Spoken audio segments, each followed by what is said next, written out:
I love acting. I felt when I read this that it was certainly one of the best roles I've ever been given. What was the chemistry like with you and Amanda? It was really, obviously, a very intense film. Did you guys get to have some fun off set and have some beers? Or Amanda always has fun, and I think the movie owes a great debt to her. She was pregnant when she shot it, and her character is pregnant, and so it was a kind of blessing on the movie that, to have a pregnant woman on set.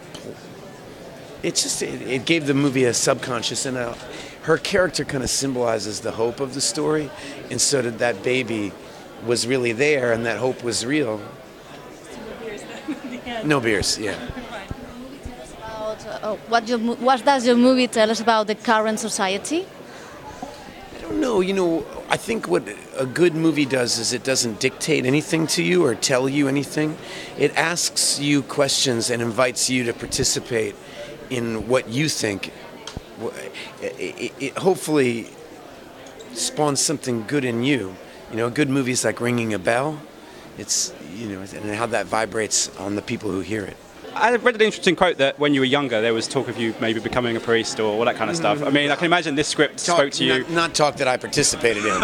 Talk my parents participated in. But was it strange to now get a script that was so good and portrayed the priesthood in such a great way that kind of spoke to you? I was so grateful for it. A lot of times in movies, people who are dedicated to a religious life are either evil or hyperbolized in some kind of holy way that's not realistic, or they're made a joke out of. But Reverend Toller was one of the best characters he's a sincere spiritual man on a search and on a quest, and a difficult quest. This is, I mean, in terms of science and everything, there's that great scene that you have, which is like 20 minutes with the guy, and behind him is the image of the world kind of exploding. I mean, did you research a lot of it, and did it kind of change your opinion of where the world's going and all that kind of stuff? All of us spend most of our day turning a blind eye to what we're doing to the world around us. And every now and then someone holds up a mirror, and it's terrifying. And that scene is terrifying because of those facts. Can you start, for people who haven't seen the film yet, by telling us a little bit about the journey your character's on and what it was that most connected with you the first time you picked up that amazing script? Well, the film is written by Paul Schrader, who wrote Taxi Driver and Raging Bull and a bunch of other great movies throughout his long career. And I play Reverend Toller, who is a priest who is...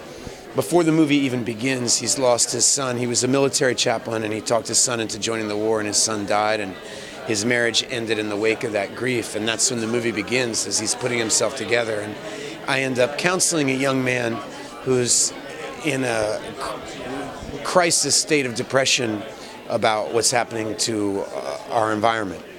And those two characters meeting is kind of the lighting the dynamite of the movie. Obviously, we're at a critical moment in our history when it comes to re-evaluating spirituality, what that means, what the future of the world we're now creating is. Can you talk a little bit about what you're hoping audiences take away from those elements of this story?